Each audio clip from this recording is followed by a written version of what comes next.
Welcome, sweet friends, to the channel Frugal Money Saver. My name is Emmy. My husband is Paul. We are so happy you have joined us today.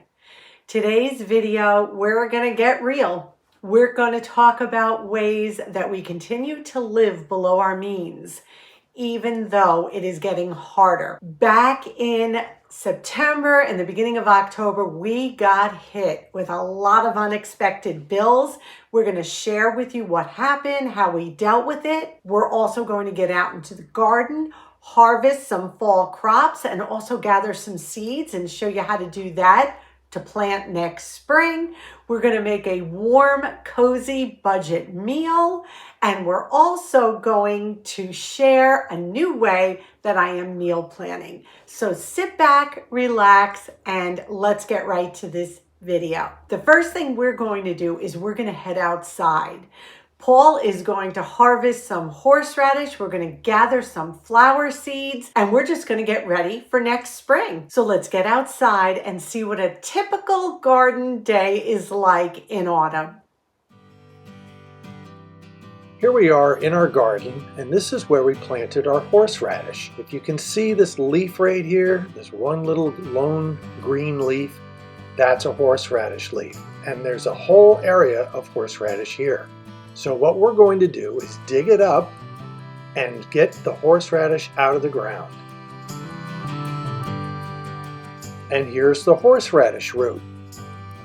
As we dig up the horseradish, we're going to gently look for more because there's quite a few plants in here. And we just want the horseradish root. Here's a beauty right here. Now don't forget, we harvested this last year. So these are not very big, but if you wait a couple years, they'll get much bigger. Now this piece of root here, you can see has the green flower tips coming out. We want to save that. So what we're going to do is cut it right there and replant this in the ground. Using a sharp knife, you're going to make a nice cut and replant this in the ground. This way you'll have more horseradish for next year or the following year. It's that simple. Gently cover the root with your soil, pull out any sticks and twigs. It's going to interfere with growing, and that's all there is to it. It's just an endless supply of horseradish. Now what I like to do is I like to place some stakes in the garden to show exactly where my horseradish is. This way, when it gets covered in leaves or snow, I know not to walk on this area. So I know between these two stakes is where the horseradish will grow. At the end of this video, we will link the detailed video from last year on how to make homemade horseradish from the root. We want to get outside and make sure we get some seeds to plant elsewhere from our black-eyed Susan plants. What I am doing is just gently taking the seed pods, which are basically the faded flowers, and putting them in a jar. I'm snipping each one. I am going to leave some of the seeds on just so it reseeds itself. Here's the jar of the black-eyed Susan seeds. This is what's left of our beautiful flowers. Now I put them in a jar, and what I'm going to do is cap this jar. And I'm going to give this a really good shake. So now I'm just going to pour those seed heads right in here, give a little tap. And we can see all those seeds coming through beautifully. Now we have the means to start all our black-eyed Susan plants come springtime. To plant in the spring, what you can do is just scatter them on an area that you want to grow them, or you can actually start them indoors and transplant them out. So here are just some of our seeds. We still have to finish up. And I just have little mismatched envelopes I keep. And that is exactly how we are going to store these. And then I will just label this, and we're going to store it in a cool, dry place, and they'll be ready for next year. Then we ventured outside again, and I did the exact same thing with our cone flowers.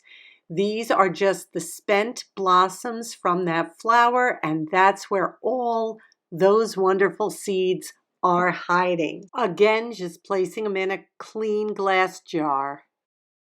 Now we're going to do the same thing with our cone flowers and just try to get these big stalks out of here. Same type of envelope, pour them in, and we'll continue on with this as well. We'll label them, store them in a cool, dry place, and we'll have seeds for cone flowers next year as well. It has been so beautiful here the last couple of days. We're actually in the upper 70s, and for the end of October, that's just not common. So we're really enjoying it, getting outside, because next week we're going to be in the 40s. So it's going to be a big change. Now I want to tell you a little bit what went on in September and October for us. We talk a lot here about setting up emergency funds. Now, emergency funds are funds, money, that you can get to readily when your monthly bills go higher than normal due to unexpected circumstances. Now, please understand, an emergency fund is not a savings account. We have savings accounts. Those are tied up in CDs and investments, things like that.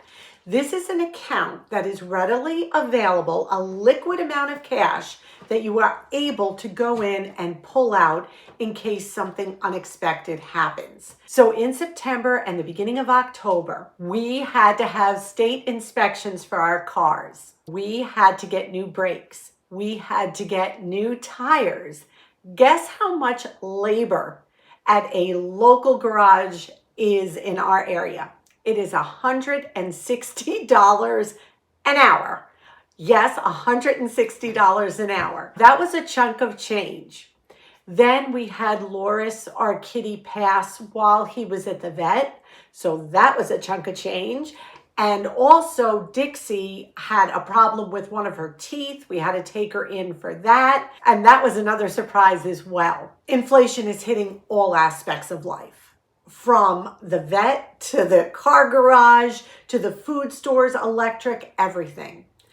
And as we budget and keep expense trackers so we know what we're spending, we also have to be really, really mindful to keep putting money in that emergency fund.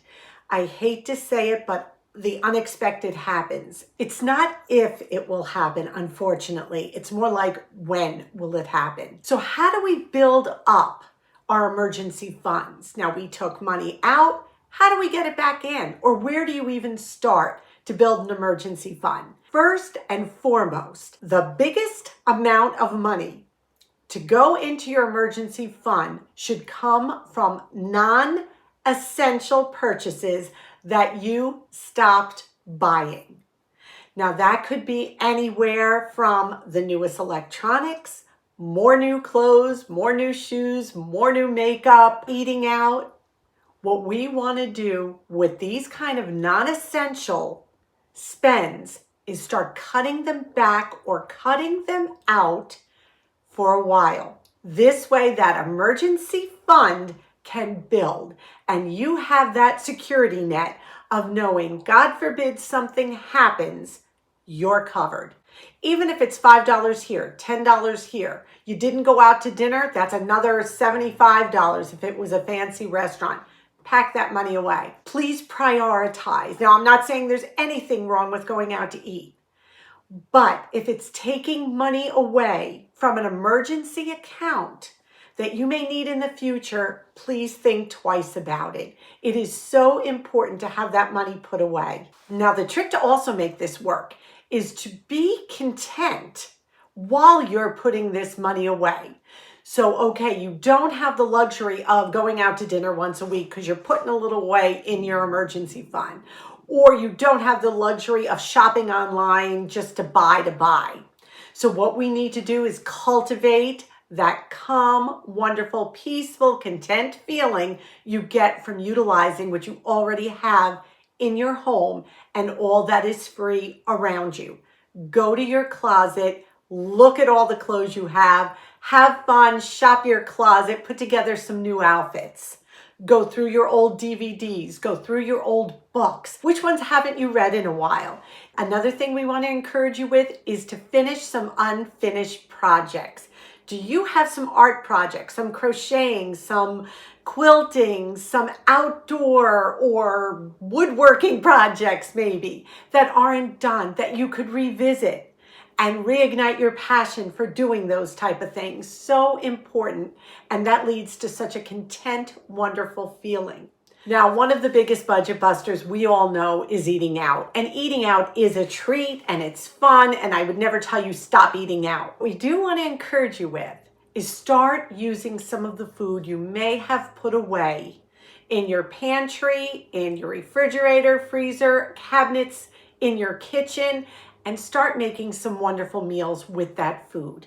Start an inventory list again. Keep stocking up on those food items when you see them at deep discount prices. And rotate your stock so you're using what you have. And I've also started keeping track of my meal plans just a little bit differently. Let me show you what I'm doing now to just keep myself motivated, to inspire myself to keep cooking our meals at home. Everything is inventoried. We know what we have. Now it's time for meal planning. I have always meal planned. It just works for me. And if meal planning works for you too, I'm going to show you a new way I'm doing it just to make my life a little easier. What I used to do was every week I would put my meal plans at the top section of my planner, and that's what I know we would eat sometime during the week. And that was great, but the problem was when I needed meal inspiration ideas, I had to go through my planner week by week and look and say, oh, what did I make that week? Oh, that sounds good. Let me go back to August and see what I made then. What I started doing instead was I bought this real pretty planner paper on clearance. It just says important and it's lined and it fits right into my happy planner. I'm going to start keeping all my meal ideas in one place so that I just come to this section in my planner and I can be inspired. I just started doing this and I think this is really going to work for me. What I did was I just decorated with some fun planning stickers because we all need a little motivation. I just wrote our meals for the next 10 days. So we're going to have roast chicken with potatoes and veggies. And then from that roast chicken, I'm going to also make some creamy chicken and rice. And another time we're going to have chicken salad sandwiches. I'm going to be making beef stew with dumplings, tuna and capers over pasta, pork chops with rice, sausage, peas, and potato bake, shepherd's pie, spinach pie, chicken corn chowder, stuffed cabbage, sweet and hot chicken wings. So everything is right here. No particular order. I can jump off on any of these at any time. I have everything I need.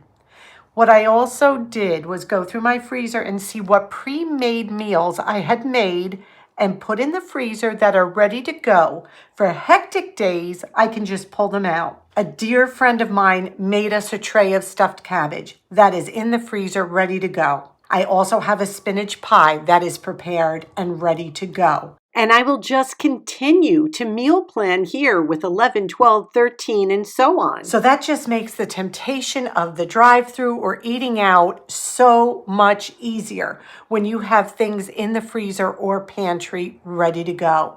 So I just want to encourage you. If you meal plan, start putting them all in one place. Most of you probably already are doing this. I may be late coming to the game, but this I think is just going to make my life a little bit easier. As I said, you all may have been doing this for a while, but I was doing week by week and going back and forth. This way, I'm going to have a bunch of menus just in my little happy planner, which will make my life so much easier. Now, of course, we can't leave you with making a mouth-watering, economical meal. I have some leftovers that need to be used up in the refrigerator. We have some frozen spinach, some dried pasta. Let's see what we can throw together. Let's get into the kitchen and start cooking. Are you ready for today's Use It Up meal?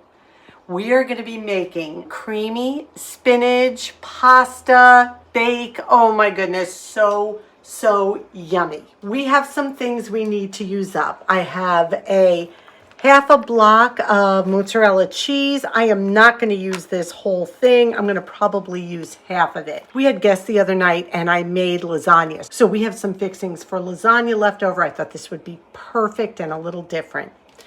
I've got 8 ounces of dry pasta. I'm using rigatoni, but use whatever you want. Got some ricotta cheese. We're going to be using some of that too. I've got a bag of just frozen cut leaf spinach. We're going to use half a bag. This bag is 16 ounces, so we're going to be using about 8 ounces of that. A little less than a half a cup of heavy cream I need to use up. We got some red chili pepper, little garlic powder, and we got a little peppercorn medley. We're going to bake it in about an 8-inch baking dish. How festive does this make you feel? Oh my goodness, I love this. One of my thrift store finds. So the first thing we're going to do is cook the pasta according to the manufacturer's directions.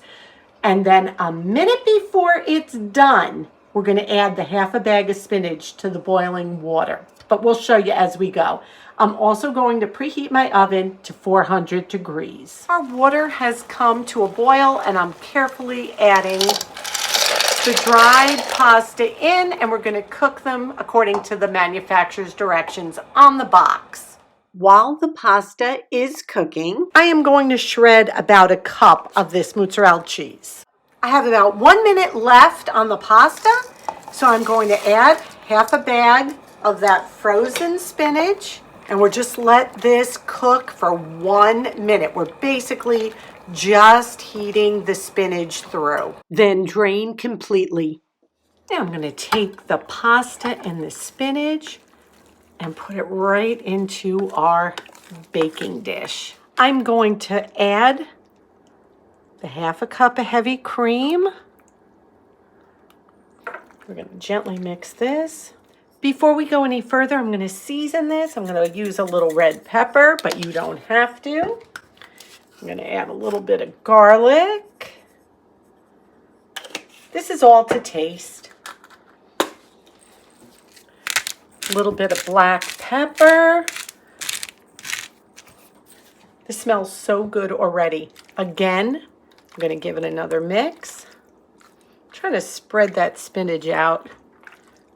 Make sure you get all that pasta coated with the heavy cream. Now I've got about a quarter container of the ricotta cheese. I'm going to just dollop this on top. We grated a cup of mozzarella and we're going to sprinkle that all over the top of this delicious bake. I did not salt this, so what I'm going to do now is add some good Parmesan cheese, and that will give it that nutty, delicious flavor. I'm going to put this in a 400-degree preheated oven for about 15 minutes. Remember, when you're putting your oven on, try to add other things. Maybe you can bake some potatoes for tomorrow, bake your dessert, whatever you can prep ahead of time with a hot oven. So we're going to put this in now. I'm not going to lie to you all. This smells better than any restaurant. How is this? Yeah, this looked great. You know, just using up what we have. So we're going to dish this up.